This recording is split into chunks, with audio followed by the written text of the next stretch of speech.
Olá, TV Caminhão aqui na 16ª Automec. E agora nós vamos bater um papo com o Robson da Fras-le. Vamos falar a respeito de freios. E a primeira pergunta, Robson, tem novidades? Tem novidade sim, a gente está trazendo aqui para essa feira 3 produtos que são nossos lançamentos para o mercado brasileiro. 2 deles são pastilhas de freio para sistema de freio a disco e um deles é lona de freio para sistema a tambor. Então a gente está tendo a oportunidade de trazer esse produto para cá, porque existe muito um gap de informação no mercado, de uma maneira geral, e a nossa função é eliminar esse gap, que os clientes enxerguem e saibam que existem alternativas de qualidades de lona de freio. Não existe somente uma lona de freio da marca Fras-le, existem grades de lona de freio. Então, o cliente vai poder escolher aquele que melhor atende à realidade dele.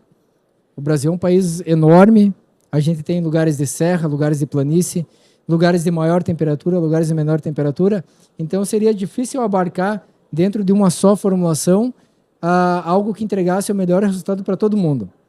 Para isso, a gente faz um mergulho um pouco mais fundo. A gente se aprofunda no desenvolvimento e começa a entregar, então, para o cliente alternativas que vão, de fato, trazer benefício para ele maior quando ele está olhando a realidade que ele está inserido, né? Então não é um freio assim no varejo, né? É um freio que você faz focado numa determinada aplicação do seu cliente? O que acontece? Já vou falar um pouco da questão do sistema de freio e vou ilustrando através dos produtos, né? Eu tenho um sistema de freio a disco, né? Quando eu olho um ônibus, por exemplo, ele vai utilizar o mesmo tamanho de disco de freio, o mesmo tamanho de pastilha, a mesma força de frenagem, mas o que acontece? Tem frotista que roda com ônibus em corredor, as principais capitais normalmente são assim, né? É asfalto, então até concreto, o mais plano possível, trânsito liberado só para o ônibus rodar por ali. Aquele é um tipo de cenário, é uma realidade. Tem clientes que não estão inseridos nessa realidade. Ele tem um ônibus também, que é urbano também, mas ele sobe em lugares que não tem sequer pavimentação, às vezes é estrada de chão mesmo dentro das cidades. Tem realidade assim. Então, como que eu vou entregar para esses 2 clientes que estão em ambientes distintos uma solução que entregue para ele o máximo em performance e o máximo em durabilidade? Para isso, a gente desenvolve nesse caso, pastilhas de freio diferentes. Eu tenho uma pastilha de freio que vai entregar o melhor para aquele que está lá naquele exemplo que eu usei do corredor, mas eu tenho uma pastilha de freio que ela é mais robusta e ela consegue entregar o melhor para aquele cliente que está no ambiente mais severo. Sim. Isso faz parte do nosso lançamento. Nós temos aqui a nossa pastilha HD Pro, é o nosso material premium. Ela reúne tudo que tem de melhor em termos de especificação, seja de aço, seja de componentes da formulação, e por consequência ela consegue entregar maior performance e também maior durabilidade para o cliente. É essa pastilha que é para o veículo elétrico? Essa pastilha que eu comentei agora, a HD Pro, ela é para veículos a combustão. Certo. Mas foi bem lembrado por ti, nós temos também a pastilha para o veículo elétrico. Por quê? Porque a gente já começa a ter elétrico aqui no Brasil, principalmente, vou citar São Paulo, que é um mercado que está bem desenvolvido nesse aspecto, né? A gente começa a enxergar cada vez mais ônibus elétricos rodando por aqui. Caminhões já é um pouco menor a taxa, mas em termos de ônibus nós temos sim uma realidade que começa a alavancar. No Brasil de uma maneira geral, mas principalmente aqui em São Paulo, né? E aí muda a dinâmica de aceleração do veículo, e, por consequência, muda a dinâmica de frenagem. É isso que eu ia te perguntar. Por que uma pastilha específica para o elétrico? Exato, então, a diferença está aí. Muda a dinâmica do veículo, por consequência, tem que mudar a dinâmica aí, a fabricação do freio. Por que nós, Fras-le, fizemos uma pastilha diferente para esse veículo elétrico, né? Como eu falei, muda a dinâmica, ou seja, eu começo a ter acelerações mais imediatas, o torque é muito mais forte, no caso do motor elétrico, né? E aí, via de regra, o veículo já começa a exigir, para as maiores velocidades, maiores frenagens, né? E nem sempre eu estou com o sistema já aquecido, porque o freio está muito relacionado à temperatura, né? A temperatura faz parte, é uma componente essencial de um sistema de freio. A pastilha ela vai responder de maneira diferente em diferentes faixas de temperatura. E como eu tenho no elétrico uma velocidade maior já nos primeiros metros, eu posso estar tendo a necessidade de ter uma frenagem muito forte nesses primeiros metros quando eu ainda estou em baixas temperaturas. E para isso uma pastilha especial, porque ela entra com formulação que ela consegue entregar performance mesmo a baixas temperaturas. Então, a amplitude de atuação dela em termos de temperatura, ela é muito distinta de uma pastilha a combustão, por exemplo. Você falou da temperatura da pastilha. Quer dizer que a melhor eficiência dela é quando ela atinge uma determinada temperatura ali, uma temperatura de trabalho, vamos dizer assim. Exatamente, né? Exatamente. Só que pensando em manutenção aqui, não pode exagerar, né? Esquentou demais, perdeu o freio, né?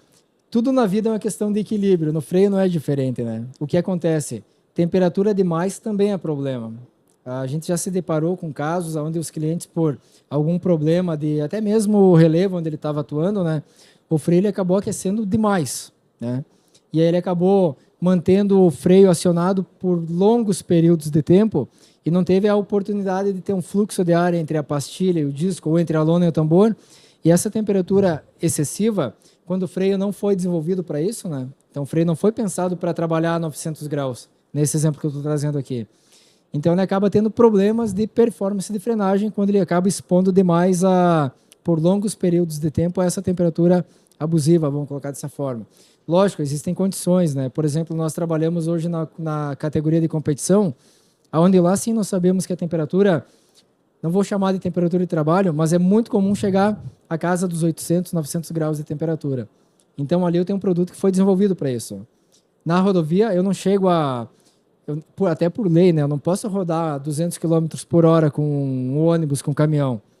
Por consequência, as temperaturas também são menores. Então, o produto que eu crio, ele foi pensado para aquela realidade, para aquela temperatura, para aquela velocidade. Então, na vida, tudo é equilíbrio. Nem temperatura de menos, nem temperatura de mais. Com certeza. Agora, Robson, vamos aproveitar esse gancho e falar de manutenção e também de uma diferença aí. Freio a tambor, freio a disco. Vamos começar por aí. Qual que é melhor? Os dois são eficientes? Eu sempre dou essa resposta. Eu sou partidário de ambos os sistemas. Ambos os sistemas são bons, conseguem garantir segurança na operação. O que acontece?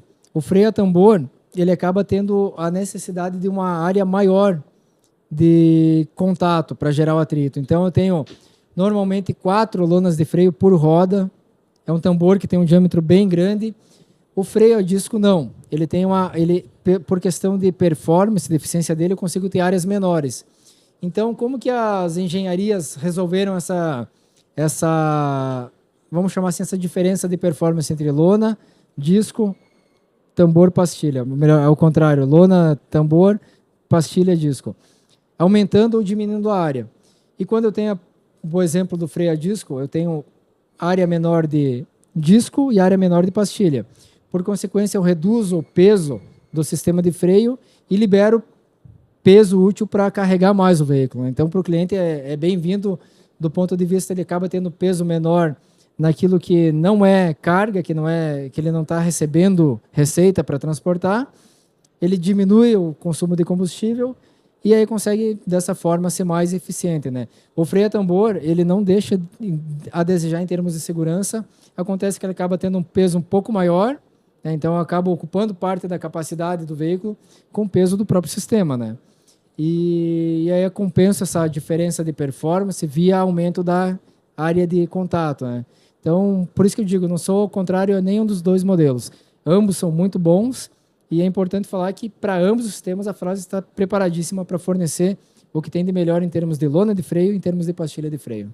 Ok, os dois são bons, mas em termos assim de preservação, numa aplicação off-road, por exemplo, o tambor não protege mais? O que acontece, o tambor ele é mais, ele é mais enclausurado, né? Eu consigo prevenir mais a entrada de contaminantes, seja pedriscos ou coisas que possam interferir no desempenho do próprio freio, né? O freio a disco, ele é um pouco mais aberto. Então, tudo tem o pró e o contra, né? Ele tem uma capacidade de reduzir a temperatura muito mais rapidamente do que um freio a tambor. No entanto, o fato de ele estar mais exposto, ele tem o risco de ter um contaminante entrando ali. E, normalmente, eu tenho também a questão do freio hidráulico, freio pneumático, né? Então, no caso do freio hidráulico, você acaba se intensificando essa dificuldade um pouquinho mais ainda, porque eu posso ter a contaminação, inclusive, do próprio fluido de freio, né? O que vai trazer uma condição de risco mais acentuada do que quando eu tenho um freio a tambor, né? Em termos de manutenção, custo operacional, qual que é melhor? Eu vou falar assim, no Brasil nós temos inclusive uma dificuldade de mão de obra, né? Quando eu faço manutenção em freio a disco. Por quê? Nós temos praticamente a nossa vida toda aí do mercado automotivo, o freio a tambor sendo o principal tipo de freio utilizado no mercado brasileiro. Hoje, por exemplo, nós estamos aí por volta de 90% da frota equipada com freio a tambor, né? Então, a própria preparação ou capacitação da mão de obra para fazer reparo no freio a disco, ela é um pouco mais limitada do que quando eu olho para o freio a tambor. E os próprios custos, né? Eu tenho custos um pouquinho distintos quando eu olho um ou outro modelo, né? Ô Robson, e teve alguma diferença na pastilha para o caminhão Euro 6, essa motorização ou não? O que acontece? O Euro 6 ele trouxe muita mudança no controle da emissão de particulados, mas mais ligada à parte da motorização, sistema de escapamento, né? Para os demais componentes do veículo, e aí quando eu cito demais componentes, o próprio freio está contido nesses demais componentes, né? Ainda não existe um controle assim mais no detalhe. No Euro 6, então, respondendo a tua pergunta, a gente não tem praticamente diferenças no sistema de freio em relação a outras versões, né? O Euro 5 nesse caso. A gente já está enxergando que para o Euro 7, sim, aí começa a ter uma diferenciação, porque vai ter controle de emissão de particulados, não só do sistema de powertrain, mas de outro sistema do veículo. Então, para o Euro 7, que a gente sabe que é algo que ainda nem começou, né? Mas a preparação, os estudos já estão acontecendo desde agora. A pergunta é provocativa mesmo. O Euro 6, eu sei que é só questão de motorização, mas para o Euro 7 vem mais mudanças que vão atingir, inclusive, o sistema de freios, né? Exato. Que é para ampliar a redução das emissões, né? Exatamente. Olhando para o lado do meio ambiente, é extremamente bem-vindo, né? E isso faz com que haja evolução tecnológica. Então, para nós, se nós olharmos a evolução do mercado automotivo, seja ele no Brasil ou fora do Brasil, nós temos sim uma crescente de tecnologia e essas normatizações acabam acelerando mais esse processo. Então, sempre é bem-vindo. E para a gente terminar, eu gostaria que você falasse um pouquinho de história, da evolução do freio dos veículos comerciais. É bom a gente até limitar isso, porque eu posso voltar lá no início.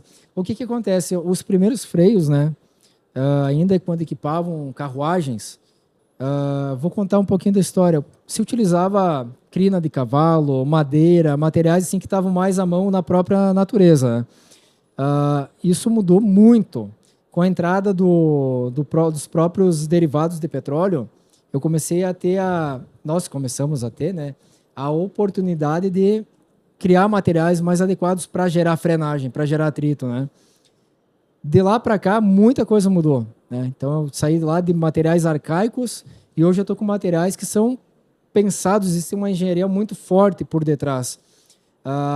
Eu diria assim que, então, do momento mais arcaico para a entrada dos derivados de petróleo, a partir dessa entrada dos derivados é que comecei a ter a profissionalização, vamos colocar dessa forma, dos formuladores, ou seja, aqueles caras que estão lá a gente imagina, né, o cara de jaleco branco, o cientista aquele, criando material, desenvolvendo material para justamente gerar maior poder de frenagem. Lembrando que os veículos também no início não atingiam velocidades como atingem hoje, né? Então, tanto quanto a mudança tecnológica do ponto de vista de aceleração de veículos, eu tenho que ter a evolução também de frenagem. Ou seja, aquilo que eu levo a altas velocidades, eu tenho que poder frear também, né? Então, por isso dessa evolução do mercado, e a Fras, nós temos um dos maiores laboratórios do mundo em termos de desenvolvimento de materiais de atrito, nós temos campo de prova, nós temos por volta de 150 engenheiros, dentre eles mestres e doutores, que estão todos os dias da semana pensando como tornar o freio mais eficiente e como entregar soluções mais adequadas e mais acertadas para o mercado, para os nossos clientes. Maravilha, é isso daí. A gente fica por aqui, Robson. Muito obrigado, hein? Eu que agradeço, muito obrigado.